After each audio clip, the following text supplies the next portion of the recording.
Hello friends, welcome to युक्ति IAS. आज हम डिस्कस करेंगे रिसेंटली जो न्यूज़ में था कि क्लासिकल लैंग्वेजेस को जो है उसमें चेंजेस किए गए हैं और 5 अदर लैंग्वेजेस को रिकॉग्नाइज़ किया गया है एज अ क्लासिकल लैंग्वेज। तो इसी को देखते हुए हम ये देखेंगे कि क्लासिकल लैंग्वेजेस आखिर होती क्या हैं और इनका क्राइटेरिया क्या है। तो क्राइटेरिया में अगर हम देखें तो एक्चुअली में ये जो क्लासिकल लैंग्वेजेस होती हैं इनके लिए एक लिंग्विस्टिक एक्सपर्ट्स कमेटी का फॉर्मेशन किया जाता है, राइट। और ये जो फॉर्मेशन किया गया था ये नोडल एजेंसी थी इसकी साहित्य अकेडमी, जो हमारी 1950s के टाइम पे इस्टेब्लिश हुई थी, ये थी। और इसने रिसेंटली 25 जो आपका अगस्त था इसको एनोनिमसली रिवाइज़ किया है क्राइटेरिया। और इस क्राइटेरिया में इन्होंने जो हमारी क्लासिकल लैंग्वेजेस हैं उनके लिए 4 क्राइटेरियाज जो हैं ये डिफ़ाइन किए हैं। अब ये 4 क्राइटेरिया क्या है ये हम देख लेते हैं। सबसे पहला क्राइटेरिया है high antiquity of its early text, मतलब जो उसके अर्ली टेक्स्ट होंगे उनकी जो एंटिक्विटी है वो हाईएस्ट होनी चाहिए, मतलब वो सही होने चाहिए। और रिकॉर्डेड हिस्ट्री होनी चाहिए उन लैंग्वेजेस की ओवर अ पीरियड ऑफ 1500 से 2000 साल, 1500 से 2000 ईयर्स की उनकी रिकॉर्डेड हिस्ट्री होनी चाहिए, है ना। वर्ड्स को आपको ध्यान रखना है क्योंकि यूपीएससी हमारे साथ वर्ड से ही खेलता है। दूसरा जो क्राइटेरिया है वो है a body of ancient literature texts which is considered a heritage by generation of speakers, मतलब कि जो आज तक के जो जनरेशन ऑफ स्पीकर्स रहे हैं उनको ये जो एंशियंट लिटरेचर और टेक्स्ट है ये वो हेरिटेज कंसीडर करते हुए आ रहे हैं उनको, राइट। दूसरा क्राइटेरिया ये है। थर्ड है कि नॉलेज टेक्स्ट होने चाहिए उस लैंग्वेज के, स्पेशली प्रोज टेक्स्ट होने चाहिए पोइट्री के साथ साथ, और उसके एपिग्राफिकल और इंस्क्रिप्शनल दोनों एविडेंसेस होने चाहिए। ये हो गया हमारा थर्ड क्राइटेरिया। तो चौथा क्राइटेरिया है वो बोलता है कि जो क्लासिकल लैंग्वेजेस और लिटरेचर हैं जो आज के टाइम पे उसी लैंग्वेज की हैं, राइट, वो ज़रूरी नहीं है कि वो सेम हो। करंट फॉर्म की जो है वो डिसकंटिन्यूअस भी हो सकती हैं क्योंकि वो क्या है उसकी ऑफ शूट्स हैं, राइट। तो ये 4 क्राइटेरिया जो है वो कंसीडर किए गए हैं। मिनिस्ट्री ऑफ कल्चर जो है इनको डिक्लेयर करता है, ये हमको ध्यान में रखना है। अब देखिए कौन कौन सी लैंग्वेजेस को अभी रिसेंटली रिकॉग्नाइज़ किया गया है और इसमें पहले से क्या स्टेटस था। तो पहले से जो इसमें है तेलुगु थी, ठीक है। सबसे पहली जो लैंग्वेज थी जिसको कंसीडर किया गया था वो लैंग्वेज थी हमारी तमिल, राइट। तमिल को 2004 में ये डिक्लेयर किया गया था, 2004 में। फिर उसके बाद संस्कृत को 2005 में, राइट। उसके बाद तेलुगु को और कन्नड़ दोनों को 2008 में डिक्लेयर किया गया था। उसके बाद मलयालम को डिक्लेयर किया गया है 2013 में, राइट। एंड उड़िया को 2014। तो ये अभी तक की लेटेस्ट थी, बट अब चेंजेस आ चुके हैं, राइट। अभी रिसेंटली 3 अक्टूबर को मराठी, पाली, प्राकृत, असमीज़ और बंगाली ये 5 लैंग्वेजेस को और जो है कंसीडर किया गया है। तो पहले से हमारे पास जो है वो 6 थी और अब हो गई हैं 5 और। तो टोटल लैंग्वेजेस कितनी हो गई हमारे पास 11, राइट। अब आते हैं हम कि इंडिया में लैंग्वेजेस, क्लासिकल लैंग्वेजेस या फिर लैंग्वेजेस को कैसे डिफ़ाइन किया गया फैमिलीज़ में। तो लैंग्वेजेस में अगर आप देखोगे तो इंडो आर्यन फैमिली, ठीक है, एक है द्रविडियन फैमिली, ये है एक तिब्बतो बर्मन फैमिली, और ये सब किसके पार्ट है, ये सब पार्ट है इंडो यूरोपियन फैमिली के, ये हमको ध्यान में रखना है। और इंडो आर्यन फैमिली जो है वो सबसे बड़ी है हमारे इंडिया में considering the number of languages it consist, right.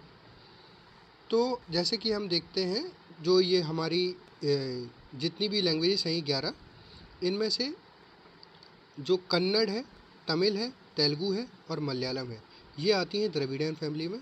बाकी सारी इंडो आर्यन फैमिलीज़ में कंसीडर की जाती हैं, है ना। मतलब कि ये हो गई 4, बाकी 7 जो है वो आपकी इंडो आर्यन फैमिली में आती हैं। और एक है हमारे पास तिब्बतो बर्मन फैमिली, तो इसमें अभी तक एक भी क्लासिकल लैंग्वेज को जो है इसकी जो फैमिली है, इधर से नहीं लिया गया है, मतलब कंसिडर नहीं किया गया है, राइट। अब आते हैं हम ये कहाँ कहाँ पे ये लैंग्वेजेस को बोला जाता है। तो जैसे कि हमें पता है सबसे पहले जो है तमिल में जो है 2004 में तमिल को आपको ये कंसिडर किया गया था। तो ये है तमिल वाली लैंग्वेज, तमिल में बोली जाएगी। कन्नड़ वाली जो है आपकी वो आपके ये केरला का और ज़्यादातर जो है कर्नाटक में बोली जाती है, बाकी ये केरला का कुछ जो बाउंड्री एरिया है वहाँ भी ये बोली जाती है, ठीक है। उसका बाद मलयालम तो केरला में बोली जाती है ना। तेलुगु जो है आपके आंध्र प्रदेश और तेलंगाना रीजन में बोली जाती है। फिर आपकी आती है मराठी, तो मराठी आपके महाराष्ट्र रीजन में बोली जाती है, राइट। फिर है आपकी पाली, तो पाली जो है आपका एमपी का एरिया, यूपी का area, right, and the border which touches the boundary of Rajasthan, it also considers it. तो पाली यहाँ पे बोली जाती है।